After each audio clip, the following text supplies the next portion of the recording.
안녕하십니까, 모리터입니다. 제가 귀살 때 오야붕이었다면 어떻게 했을지 생각해봤습니다. 설명하기에 앞서 탄지로 시대 귀살 때가 어떻게 굴러갔는지 말씀드리겠습니다. 먼저 육성자가 애들을 주워다가 키웁니다. 그리고 호흡을 알려줍니다. 전집중 호흡만 알려주기도 하고 전집중 상중까지 알려주기도 합니다. 그 다음에는 시험이라면서 혈귀 밥으로 던져봅니다. 이때 일주일간 살아남으면 귀살대에 넣어줍니다. 합격 선물로 일륜도랑 까마귀도 줍니다. 그 뒤에는 혈귀한테 일단 보내봅니다. 근데 혈귀가 생각보다 세다. 이러면 더 센 사람을 보냅니다. 이 과정에서 어디 하나 잘리면 집에 보냅니다. 죽으면 이름 기억해주는 게 끝입니다. 좀 쳤으면 육성자를 시켜줍니다. 육성자는 또 애들을 주워다가 키웁니다. 이 짓을 반복했습니다. 문제점이 정말 많습니다.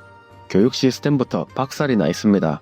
누구는 전집중 호흡만 알려주고 누구는 전집중 상중까지 알려줬습니다. 말도 안 됩니다. 시험 방식도 개판이었습니다. 혈기 밥으로 사람을 던져줬습니다. 우부야시키가 누구 편인지를 모르겠습니다.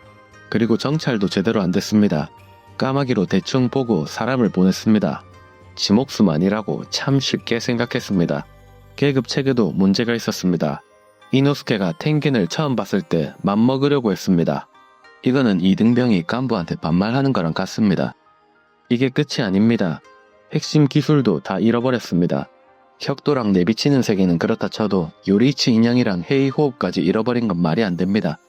혹시나 글자를 모르는 건 아니었는지 의심이 듭니다. 마지막으로 오야붕도 문제였습니다. 사람 보는 눈이니 예지력이니 하는데 그래서 카이가쿠랑 코쿠시보가 배신했습니까? 싹 갈아엎어야 됩니다. 그럼 이제 제가 오야붕이 됐다고 가정을 해보겠습니다. 먼저 요리이치 이전에 태어났다. 이거는 사실 답이 없습니다. 호흡법이 나오기 전입니다. 혈귀한테 기사할 때 보내봤자 배달음식밖에 안 됩니다. 그럴 바에는 그냥 마음을 고쳐먹는 게 낫습니다. 자연재해라고 생각하는 겁니다. 그냥 돈이나 열심히 모읍니다. 이걸로 정치 자금을 댑니다. 동시에 정치인들한테 부탁도 합니다.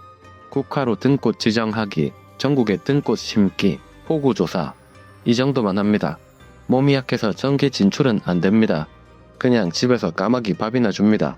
까마귀를 다 키우듯이 사육하는 겁니다. 그리고 까마귀랑 호구조사한 자료를 이용하면 혈기 위치가 나옵니다. 정찰 문제가 해결되는 겁니다. 그 뒤에 지켜보면서 약한 혈기를 파악합니다.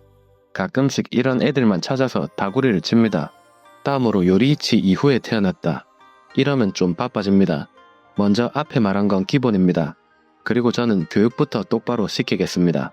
기본적으로 전집중 상중까지는 마스터를 시켜야 됩니다. 얘들이 수업 듣는 동안 민간인이 죽는다. 괜찮습니다. 어중이 떠중이 보내봐야 시체만 추가됩니다.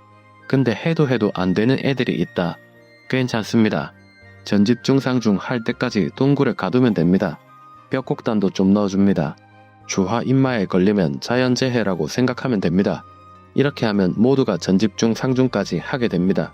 다음은 시험입니다. 이거는 주대를 활용합니다. 죽기 직전까지 몽둥이로 때려봅니다. 생사의 경계에서 사람은 강해집니다. 그렇게 패다 보면 느낌이 옵니다. 이 정도면 됐다. 그때 통과시켜줍니다. 다음으로 계급체계. 이거는 생활관 체계를 도입합니다. 그럼 지들끼리 부조리도 하고 압존법도 쓰고 알아서 해결됩니다. 예의가 발라집니다. 그리고 기술, 이거는 전부 적어 놓습니다. 그 뒤에 해가 지지 않는 산으로 갑니다. 여기서 동굴을 판 다음에 책을 묻어 놓습니다. 여러 군데 해놓습니다. 겸사겸사 요리이치 인형 진럽부대도 만들어 놓습니다. 마지막으로 오야붕 문제. 이거는 나를 믿지 않으면 됩니다. 나를 믿어서 배신자가 나왔습니다. 확실한 방법이 있습니다. 먼저 좀 치는 애한테 코쿠시보 눈을 그려줍니다. 그리고 신입이 혈기를 잡고 지쳤을 때 짭쿠시보를 보냅니다. 그러고 나서 어느 정도 다진 뒤에 딜을 거는 겁니다.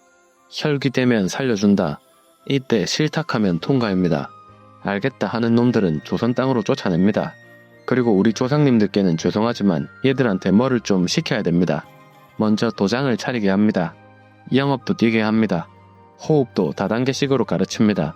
그러다가 반점이 나오면 전년 범위도 파악합니다. 저는 자연스럽게 피라미드 꼭대기에 올라갑니다.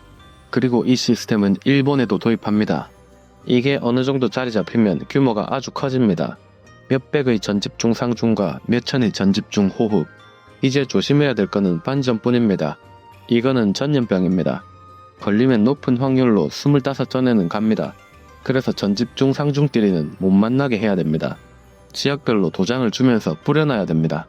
연락은 까마귀로만 합니다. 그 뒤로 혈기가 나오면 다구리를 칩니다. 그러다가 무잔 위치가 파악됐다. 이때는 전국에서 한 점으로 모읍니다. 그리고 무잔 진공작전을 실시합니다. 무잔이 쪼개져서 도망가는 것도 대비합니다. 주변에 전집중 호흡들을 깔아놓는 겁니다. 질럿 부대도 좀 깔아놓습니다. 전집중 상중은 즉시 투입합니다. 몇백이면 무잔이라도 버거울 겁니다. 혹시나 무한성에 끌려간다. 그래도 괜찮습니다. 이미 전력 차이가 큽니다. 이 정도 하면 무잔은 그냥 잡지 않을까 싶습니다. 혹시나 지면 조선 귀살대로 2차전을 하면 됩니다. 근데 내가 만약에 우부야시키 카가야로 태어났다. 문제가 그대로 남아있다. 이러면 좀 힘들어집니다. 물론 만화책을 보면 무잔을 잡기는 합니다. 하지만 이건 운입니다. 코쿠시보랑 아카자는 현타가 와서 스스로 죽었습니다. 거기다가 타마요 약발이 없었으면 졌습니다. 이거는 용납이 안됩니다. 실력으로 죽여야 됩니다. 그래서 저는 텐겐 아버지부터 찾아가겠습니다. 텐겐 아버지가 훈련을 잘 시킵니다. 자기 자식 9명을 훈련시켰는데 7명이 죽었습니다. 반드시 스카우트 해와야 됩니다. 그리고 한동안 혈기 사냥은 포기합니다. 대신에 대부업을 합니다. 손님이 오면 일륜도를 지어줍니다. 색이 바뀌면 돈을 빌려줍니다. 동시에 신체 포기 각서도 씁니다. 그 뒤에 주들을 시켜서 돈을 훔칩니다.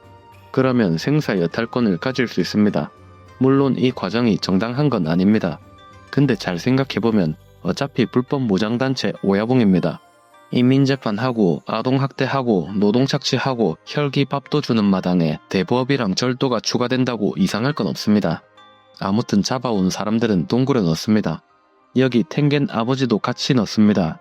그러면 잠시 후에 정예부대가 나옵니다. 이걸 반복하면 군대가 됩니다. 이 군대로 무잔 진공작전을 실시합니다. 이상입니다. 감사합니다.